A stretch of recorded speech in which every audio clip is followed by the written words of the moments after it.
Hello, hello, hello.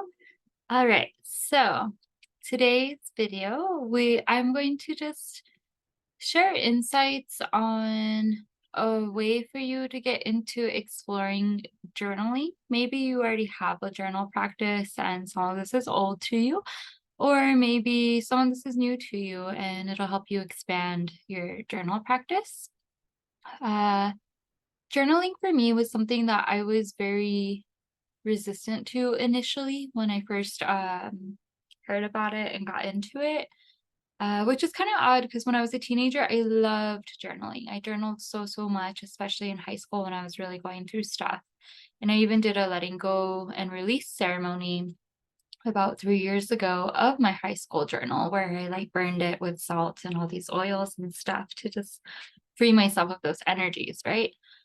However, then I don't know, like I just had resistance to it for a long time. And maybe it was because I had resistance to depedestaling my family and depedestaling myself and deflating some of my ego that had been become inflated through life's wounding and trying to like uh people please and inflate myself through that way. Like maybe I just didn't want to face myself and go through all the work that goes into having a journal practice that really helps you like heal. And maybe had I kept up with journaling, I wouldn't even have to had go there with journaling because I would have been healthily processing and unpacking things along the way. However, whatever the cause of the resistance was, it was there. And I've worked through it, especially these last, like, I don't know, I think 3 years. And it's been really helpful to me to have um, a journaling practice. And I find that my journaling practice uh, meets me with wherever I'm at, and I've set up the structure and foundation for it to do so. So I will share with you what I do when I'm journaling, and maybe you can just take what resonates and leave the rest, or um, maybe just listen and be open to what little seeds are sprinkled in here for you to nurture and grow yourself. So originally my journal was in Google Docs and it was just a journal to journal.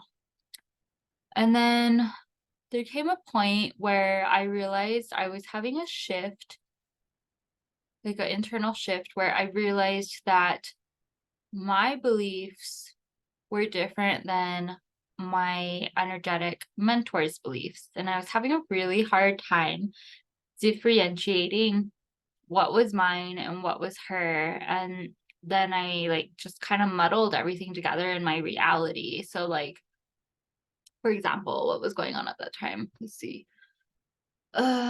So there was a time where I was like getting headaches and like she said that the headaches were from like chemicals in the air related to like crop dusting and like conspiracy theory stuff, which I was just getting introduced to at that time. However, my discernment muscle had been very atrophied, so I didn't know what was true to me and what wasn't to me, right? And then I believed her and was like, okay, whatever. So then I had all my windows closed, which like contradicted my belief because my belief was like, I love having the windows open. I love having air circulate through the house, you know? And so that happened a few times when we moved into this house, actually. And then there was something along the way. I think it was the flower essences. I just don't remember exactly how it came by, where she said something and I for sure was like, that is not true. I do not believe that.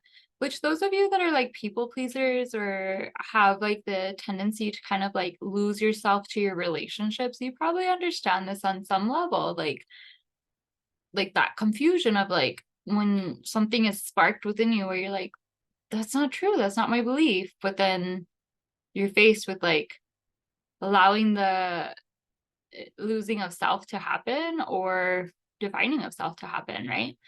And so at this point in time, I don't know, something about the flower essence. I was like, I've seen the flower essence work for me. Like this lady's wrong. Like it works. And that's kind of what made me realize like I needed to go in, and because I'm a writer and love writing, I needed to go in and put pen to paper, or in this case, fingers to keyboard, and type about my belief system.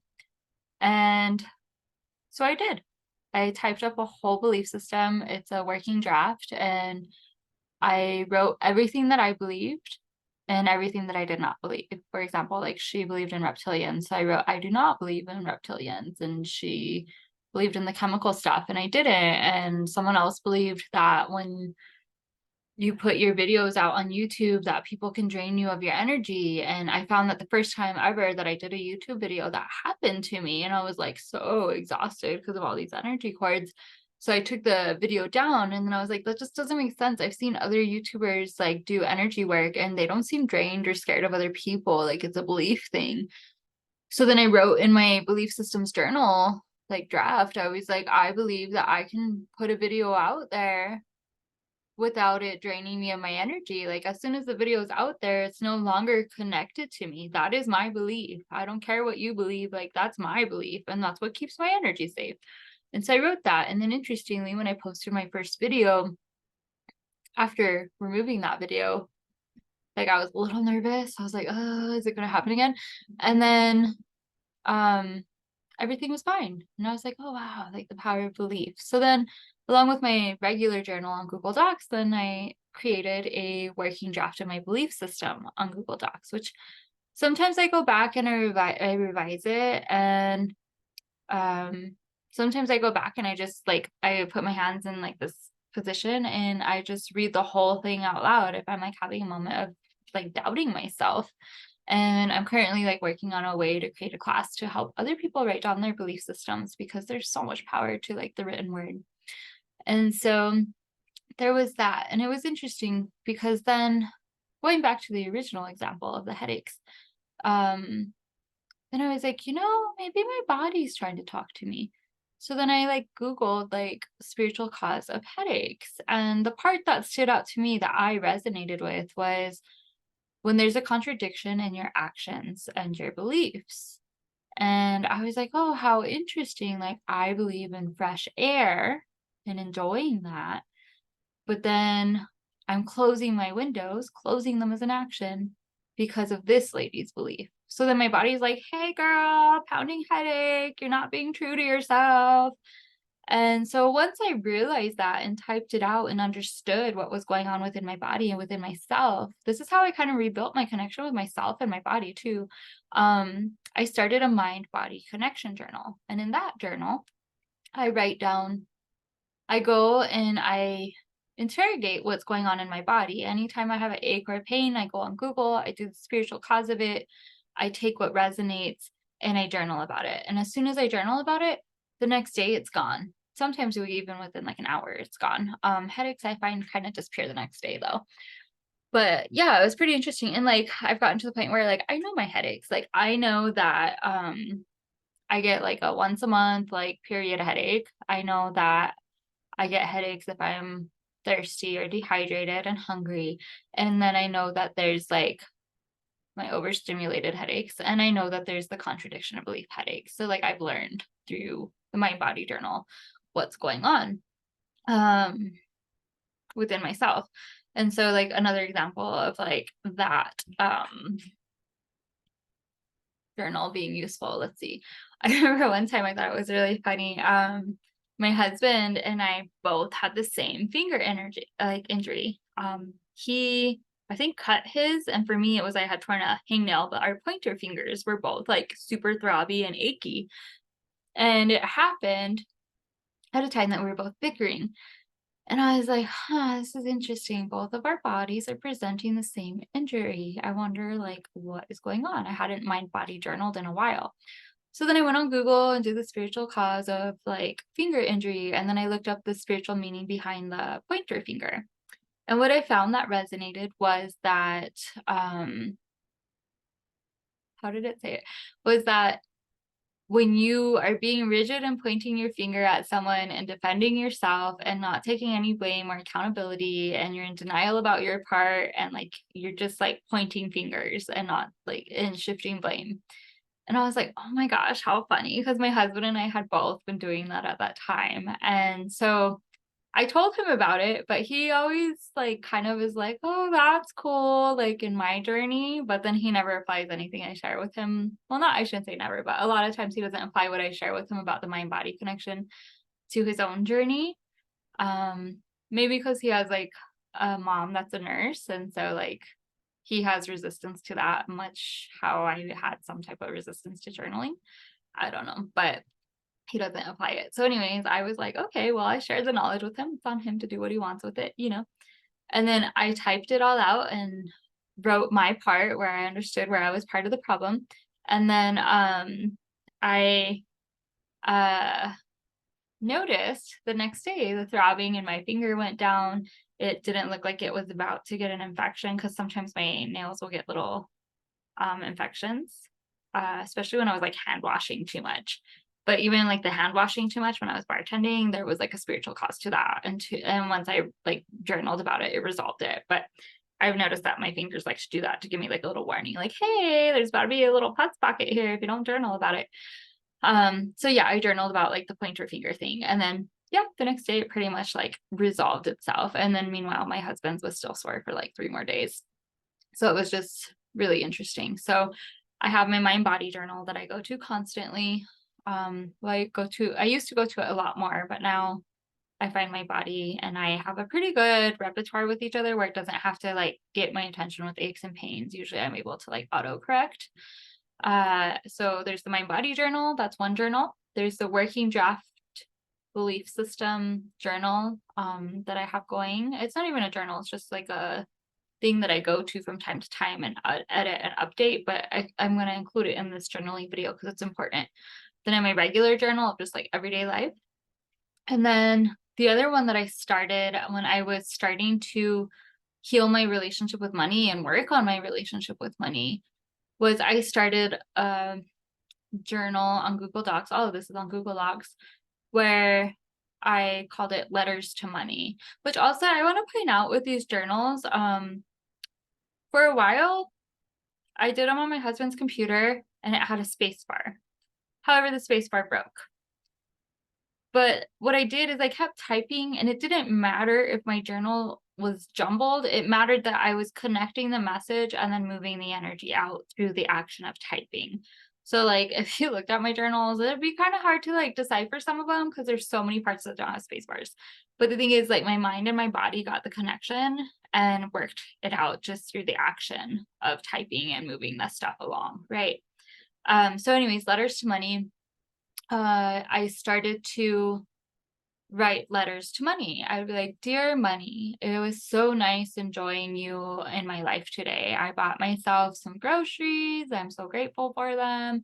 It was nice to have you participate in paying the electric bill."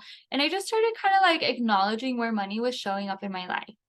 And I would do that in letters. And I would show up in these letters as myself. Like, I know the law of attraction and stuff says, like, basically to really feel things, to draw them to you, but then it's also like bypassing in my opinion. And I think it's interesting in the law of attraction that they do bypassing in my opinion. And then the one guy that was part of the book writing, I think his name's Jerry Hicks. I think I heard he died from cancer, which cancer is a manifestation of anger, which if you're concentrating on all the good feelings and not unpacking the heavy feelings, then it makes sense to me that anger would take him out because there was bypassing involved.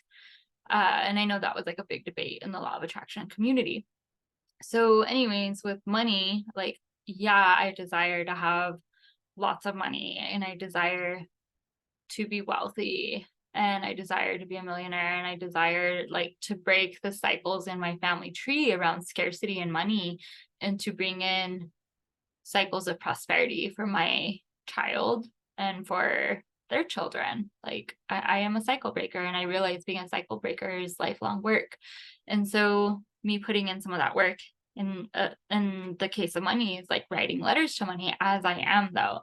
So I acknowledge, which there's power in acknowledgement. You're shining light on it. I'll be like, money, like I'm freaking out today. Like, I don't know if I'm going to have enough money to pay this. And I really like desire it, and I realize that my insecurities are probably getting in the way of it, but they're there, and I acknowledge that I have like this fear, and could you just kind of help me work through this fear? Could you kind of like hold me the way like a friend holds a friend when they need consolation? Like, and I would write these letters like that to money, or I'd be like, "Hey money, like it's your girl, like I just got paid today, and I decided to splurge a little bit on self-care, and I'm so grateful to have like this self-care moment, and it feels good to not hoard my money." And so that was part of me healing my relationship with money. And at that time I also did money resonance repatternings on Liz Tobin's website to also heal my relationship with money, which also included some journal prompts and writing prompts around money. So I have my letters to money journal, which I used it a lot last year and I haven't used it as much this year because lately what I've been doing to connect with money is I have been dancing. Anytime I receive something that costs money, I dance and I say thank you. And I just do it with like no expectation for reward or anything. It's just to acknowledge what I received. And so haven't had to write as much now that I've started doing a more body-based approach. But the letters to money helped me get to the body-based approach, and I still have that journal going in case I need it. You never know. So letters to money.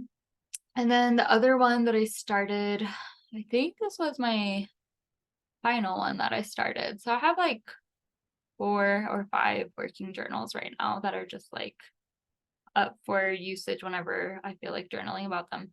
Um, is I call it my Yoni journal. And it's where I write letters. This is for the girls, but guys, you can do this too, because I mean, we all have like sacred anatomy, like genitalia parts, like I have a pussy. You might be a girl watching and you have a pussy or a yoni or vagina, whatever you want to call it. And then you might be a guy watching and you might have a dick, a cock, a penis, whatever you want to call it. And there is a toxic masculine archetype and there's also a toxic feminine archetype. There's the toxic king, toxic queen. And ways to heal that is really going within and being with yourself and connecting with yourself. And since I'm a writer, I find that journaling is my way of connecting to myself and helps me really bring in what's true to me. So I have my Yoni journal and I'll write, "Dear Yoni" or "Dear Pussy." I always start with dear because I want to remember that part of me is sacred and precious, right? And then I'll talk to them about whatever is going on related to them at that point in time. So I'll be like, like, "Dear Yoni, I had a really heavy period and I took the time to use this period to help me release um, ancestral views on, we were just talking about money, on scarcity. And while it weighed really heavy and hurt coming out of me, I'm really grateful that I'm able to like use my menstrual cycle in this way to let go of old baggage and old energy, right?"